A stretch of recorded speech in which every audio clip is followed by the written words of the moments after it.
Hi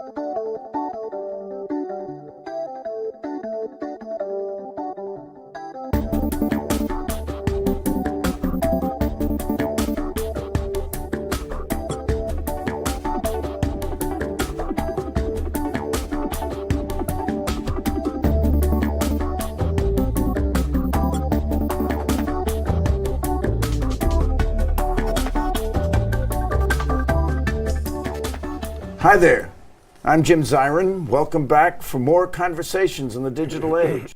We're very much honored to have with us today on our show the 8th United Nations Secretary General, Ban Ki-moon. S.G. Ban is the longest serving Secretary General in the UN's 71-year history, concluding an epic 10-year run as leader of the international community.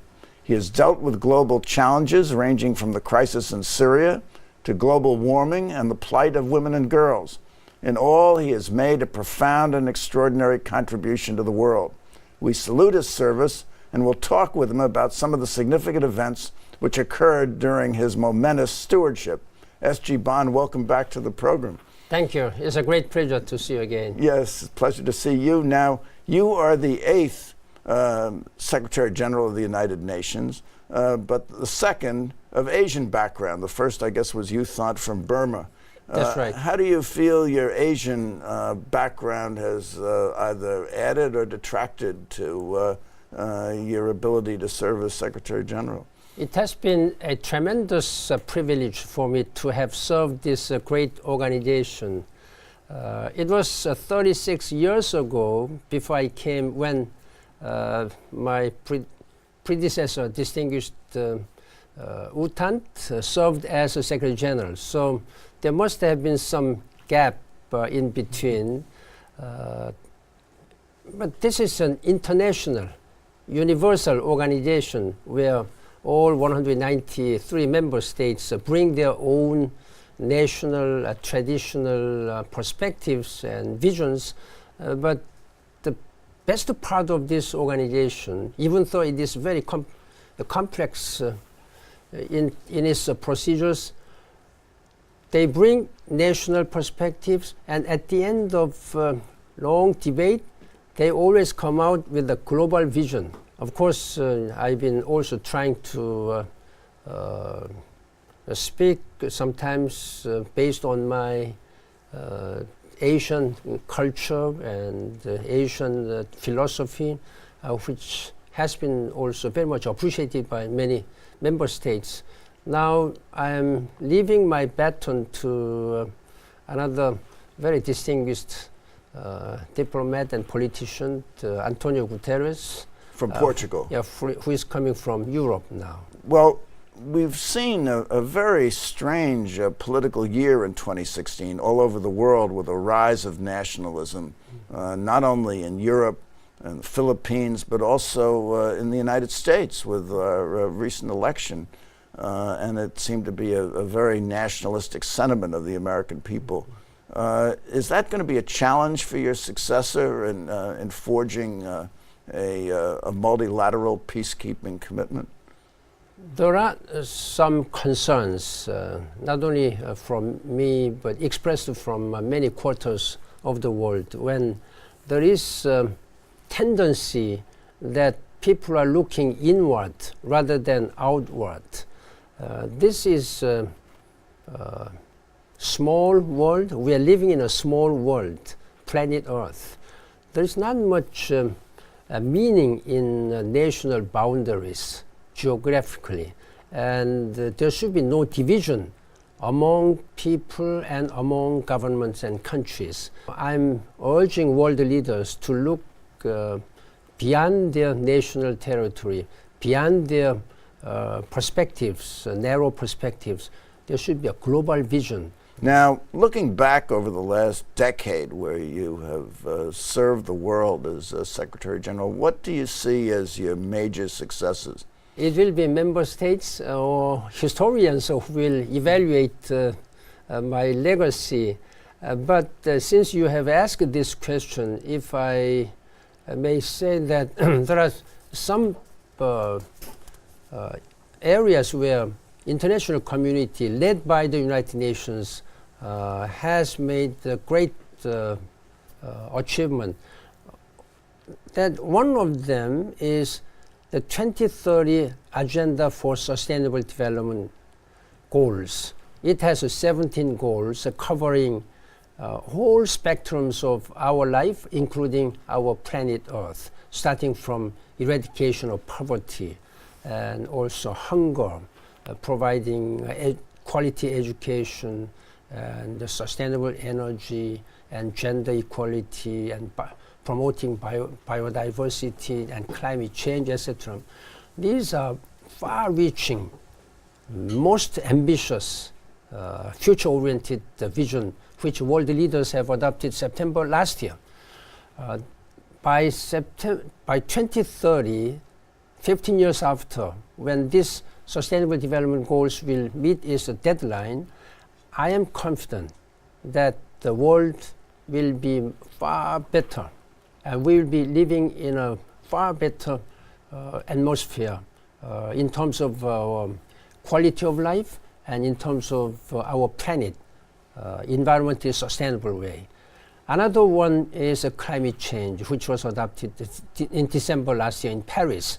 This is a part of this. This is where you were instrumental, actually, in getting the agreement. I have spent my whole time and energy and passion in making sure that we address this climate change phenomenon, which has been happening much faster, much seriously than we might have expected. The world's many thousand distinguished scientists have been warning that climate change has been happening because of human behavior. Unless we retool, change our economic and the living pattern and consumption and production pattern into a low carbon and climate resilient way, then we will have tragic circumstances in the near future. Therefore, we have to implement this Paris Agreement. It is one of the major achievements where 197 state parties have agreed. And this included China and the United States, who were responsible of for course, perhaps 40% of the carbon emissions in the world. I really appreciate the leadership of President Obama of the United States and also President Xi Jinping of China, who have committed to a better future for humanity. They, as you said, they account almost 40% of global greenhouse gas emissions. On September 5th in Hangzhou, two leaders presented the instrument of ratification, a legal document on climate change agreement. That was the beginning of accelerating the ratification process. Now, this very complicated, very complex and international agreement has come into effect on November 4th. There was no such time when such a very hugely complicated and complex international agreement has entered into force in such a short period of time. Yeah. Well, the French certainly appreciated the work you did in the Paris Accords, because they awarded you with their highest civilian award, the Legion of Honor. But what about President-elect Trump? Have you had any conversations with him? Because he said at one point he wasn't sure he was going to back the Paris Accords. I had a telephone talk with him just 3 days after his election. We had a good talk, and he engaged a very committed way. And I, of course, raised these climate change issues, and I have taken note of what he said during electoral campaign process. As you know, he has been one of the most successful global business leaders now. And now he's going to be a global political leader He's been an entrepreneur, a business leader. So he knows what business communities are most interested. It is encouraging that it is not only the government leaders, it's the business CEOs and the people on the ground, the civil societies. They all demand that the government leaders take much firmer action in implementing climate change agreement. The businesses, most of the businesses, particularly big businesses, they have retooled, refocusing their business operations into low carbon economy, decarbonizing this. Well, after his election, President-elect Trump said he had an open mind on the Paris Accords and he would have to see what its impact was on business. Have you had any further contact with him on this subject?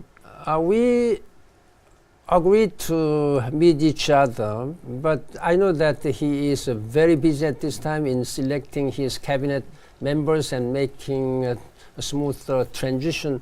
So I'm trying to meet him and brief him about all common agendas of the United Nations, including climate change and sustainable development goals. As you know, United States is founding member and a permanent member of the Security Council, and the United Nations and United States share same goals and principles of the United Nations Charter. That's peace and security and sustainable development and the human rights. Have you been in touch at all with Governor Nikki Haley, whom he's designated as the United States ambassador to the United Nations? Not yet, but I have talked with Ambassador Samantha Power. I heard from her that she had already been in close contact with her successor. But I may not have an opportunity of working together with her because I'm leaving my job by the end of this year.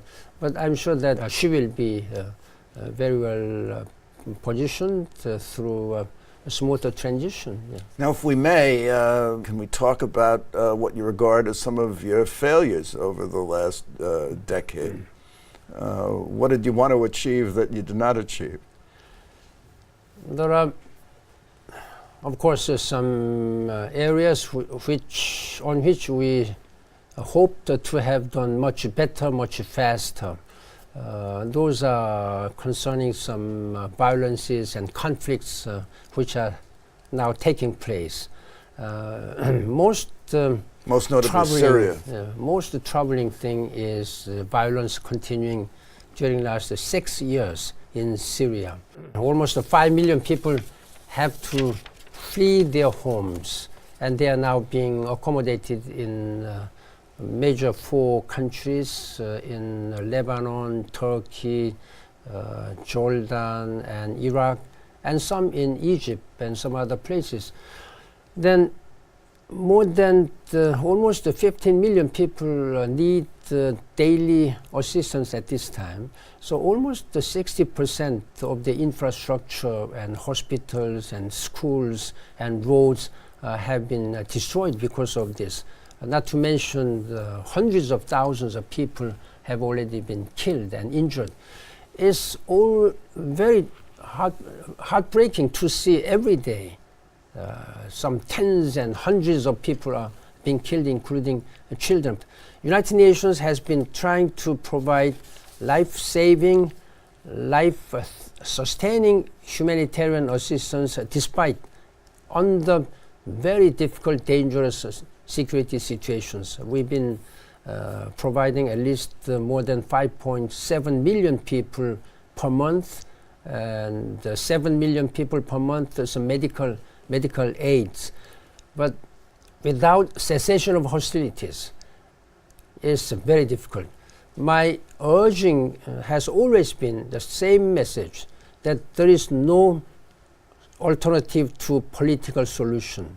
Inclusive political solution will be the key answer to resolve this current crisis. Have tensions between the United States and Russia been a factor in prolonging the conflict? when it comes to Syrian issues, the United States and Russia, they have been as a part of this international Syrian support group, what we call ISSG, led by Secretary Kerry and Minister Lavrov. They have been coordinating, but on major political issues, they have been divided. While they really try to promote cessation of hostilities and try to resolve political issues, but on a fundamental issues, they have not been able to agree. Well, are you hopeful that President-elect Trump, once in office, will, because he has spoken of his admiration for Putin, and Putin has spoken of his admiration for him, will be able to reset the relations between the two countries and achieve some peace in the Middle East? One may expect that, having heard what President-elect Donald Trump said about President Putin, they may have some different way of relationship, and I'm sure that they will be interested in working together in defeating terrorism and extremism. And I cannot prejudge what their positions will be a political solution.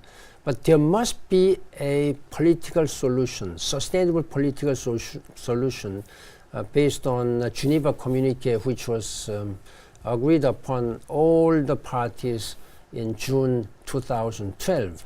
And there are several Security Council resolutions on the basis of which they can resolve this one. But it's important that their divisive views should be overcome as soon as possible. Now, speaking of the Security Council, many critics of the UN say that the Security Council was devised for a world that existed in 1945, but is much too narrow for the world of 2016. Do you favor enlarging the Security Council to include countries like Germany and the Union of South Africa, perhaps, and India? It seems to be there is a consensus, generally a consensus of views that the Security Council should be changed in a more representative, more democratic, more transparent and accountable way. For that, the principled matters, I think there is a complete agreement. Then how to expand the Security Council, who should be sitting and the permanent members, as permanent members of the Security Council. A lot of proposals have been made by individual country or group of the countries, but there have not been any such consensus views. And that is why they have been negotiating this matter over 2 decades. I have been urging that the Security Council should really very seriously consider how they can meet the expectation of the international community. Now, there's a wonderful song in the musical Hamilton, which is called "The Room Where It Happens." And other critics of the UN have said the UN is really not where it happens, that it's happening elsewhere with conventions of nations in Europe, the G17 or whatever. Do you think the UN will continue to be relevant? I believe UN will have to be relevant.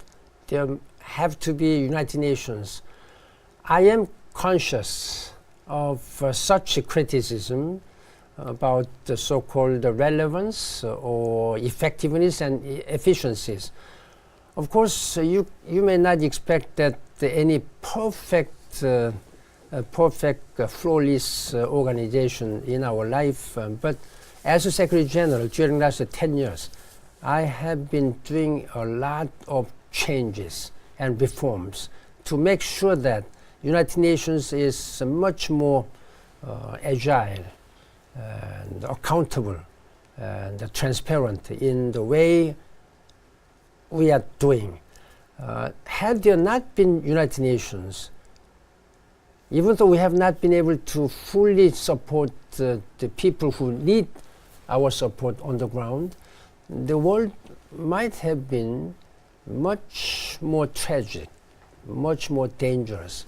And this is what I believe. But I do not say that we are happy with all this, what is happening.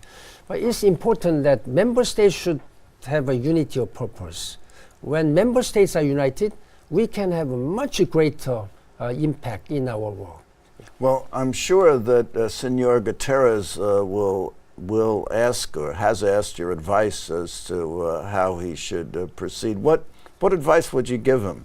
The Secretary General should play as a voice of many voiceless people and should play the role of a defender of many defenseless people. There are many people who are vulnerable in their social, economic, and political and legal status. And there are many girls and women whose human rights and dignities are not properly respected. And therefore, there should be a compassion, and Secretary General should be able to really harmoniously coordinate all diverse views among member states. But I'm sure that my successor, Mr. Antonio Guterres, he'll be a superb Secretary General after me. And I have already had many talks for smooth transition. My team and his team are meeting every day to make sure that whatever we have been doing should be carried on. I was very much encouraged when he said that current priorities of the United Nations and also focus which I have been working on will be carried on by him. Yeah. You've had a remarkable career over the past decade, and you shortly will leave office. Do you plan to return to Korea? And if you return to Korea, will you remain in public life? Of course, I'm looking forward to returning to my motherland, Korea, after January 1st. First of all, I'll have to discuss with some leaders of our society, Korea, and my friends, my family, what and how I can use my experience and expertise which I have been able to gain during my 10-year service as Secretary General. Yeah. Now, of the world leaders you've met, President Obama, Angela Merkel, even Theresa May recently, whom do you regard as the most memorable? Whom do you admire the most? And who do you think are most committed to the ideals of the UN? It's a little bit sensitive if I have to mention just one or two leaders. There are remarkable leaders with whom I have been working together to promote world peace and security and also human rights. But if I may just say one thing, it has been great honor for me to have known and worked with Pope Francis. He is really a man of humility. He's a man of purpose, man of principle, and he has such a strong visions for humanity with a compassion. I have met him 5 times, and one of my good and happy memories is that he visited United Nations and my invitation, and the day was coincided with the day when world leaders have adopted the Sustainable Development Goals for 2030, and he has shown great visionary leadership, and particularly when it comes to climate change agreement. He has issued June last year Pope's encyclical on climate change, Laudato Si, which has helped great deal in mobilizing global action on climate change. I understand that this is the first time when any pope in the history of 2000, over 2000, then Pope has been involving in such very specific policy matters of the United Nations and for humanity. Well, Pope Francis, that's marvelous. Well, we're running out of time, so I have a question for you. Secretary General Ban Ki-moon, is the world more or less stable than it was 10 years ago? I am hopeful that we are moving toward a better world with Sustainable Development Goals aiming by 2030 and climate change agreement in full force. Then there is a much heightened commitment for world leaders, among world leaders, to make sure that nobody is left behind in this world, and all human dignity and human rights should be supported.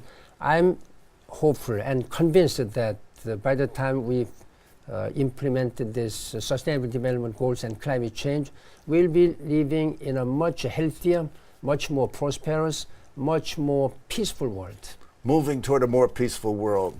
Secretary General Ban Ki-moon, thank you so much for coming by. Really an honor, and that was just wonderful. And thank you for coming by. Tune in next week for more conversations in the digital age. I'm Jim Zirin. All the best and take care.